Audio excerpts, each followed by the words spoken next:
So I was working with these people the other day, nice couple, and they're about 8 to 10 years out from retirement.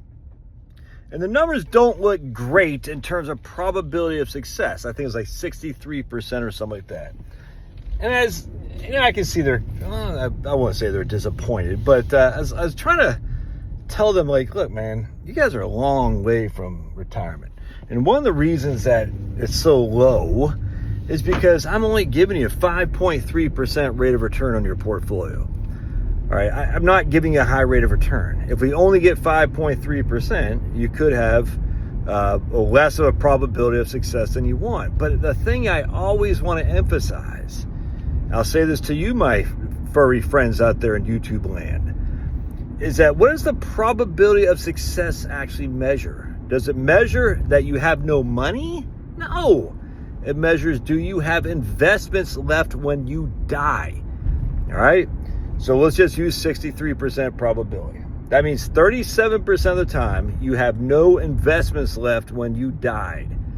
Now the question is, when I'm working on my book, is when you died is when? 88? In this case it's 90. So when did you run out of money?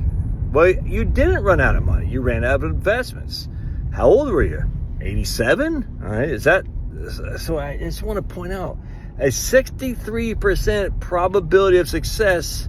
If you actually look at the chart, might say that is the median time when you ran out of money. You're 87 years old.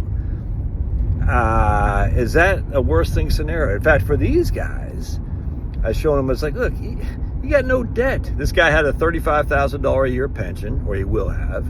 I said, so the worst case scenario is between you, your wife, and your pension, and your wife's Social Security and your Social Security, you're going to have about $80,000 a year of guaranteed income. So let's say you, quote, ran out of money. Well, again, you didn't run out of money. You ran out of investments. All right, so you ran out of investments. You got $80,000 a year, no debt, and you're in your mid-80s. You're telling me you can't get by on that. Of course, the answer is, of course they can get by on that. Of course. So how come they have such a low probability of success? Well, it's not that low. 63% isn't like 2. Well, a couple of reasons. Because they're so far out from retirement that they're $300,000. The guy was about my age. I think he was a little bit younger than me, actually. But you know, he wants to retire at 62. I think it might be 52. So I can't remember exactly, but something like that. I say, so I'm only giving you 5.3% rate of return projected on your investments. Now, we might only get 5.3, all right, but we might get more. The likelihood that we get more seems to me a little bit higher than the likelihood we get less, for sure. Your Social Security might grow more than the 2.4% COLAs I'm showing you. It might not, I don't know. But what are you going to do? You're going to freaking bitch and moan and, snort cocaine? No, you just can keep plugging. That's what I told them. I said, don't let this, and they were fine. But it's like, don't let this distract you. Just say, look, I'm just going to keep plugging, keep doing what I'm going to do. Keep saving, keep saving, keep saving. Don't take on debt. Because remember, we're assuming a certain expenditures when you retire. I have no clue what I'm going to spend 5 years from now when the kids are out of the house and the mortgage is paid. I have no clue, none whatsoever. I simply cannot extrapolate my future spending based on my current spending, given that my current spending is based on a mortgage and my kids. To assume that my future spending will be anywhere similar to that, it just seems pretty crazy to me because I have no clue. So you got to make some assumptions. And this is the problem dealing with people who are so far out from retirement, is because we just don't know. We don't know what their spending is going to be. We have no clue. We can make some assumptions based on today, but those assumptions might be wrong. We got to make some assumptions on rates of return on investments. Those assumptions might be wrong. We just don't know. That's the difference between people who are at 62 now and about ready to retire right now versus people who are 52 right now about ready to retire or are going to retire in 10 years. Because people are at 62 right now about ready to retire, well, their kids are usually out of the house. They have a pretty good gauge of what their retirement is, their expenditures are, because a lot of them have no mortgage. But even if they do, they say, this is what we've been spending once the kids are out of the house. You see what I'm saying? If they have kids. But when you're 52 and your kids are still in the house or not, it doesn't matter. But you don't really know what you're going to spend when you're 62. You have no idea. So the issue is, it's tough to plan for people that this far out. But a couple of things we want to make sure. That's what I told him. Make sure you get your wills done. Get your estate documents. Make sure you get a durable power of attorney in there. We certainly want to make sure that, you can hear the puppy dog. We want to make sure that. We want to make sure we have beneficiary designations on all of our accounts. We want to update our Social Security records every single year. Absolutely. We want to update our investment portfolio records every year in the right capital software I use. All of these things are critical to maintain the momentum. It says, okay, here I am today laying a baseline down. What happens as I go forward? We want to keep tracks on your debts if you have any.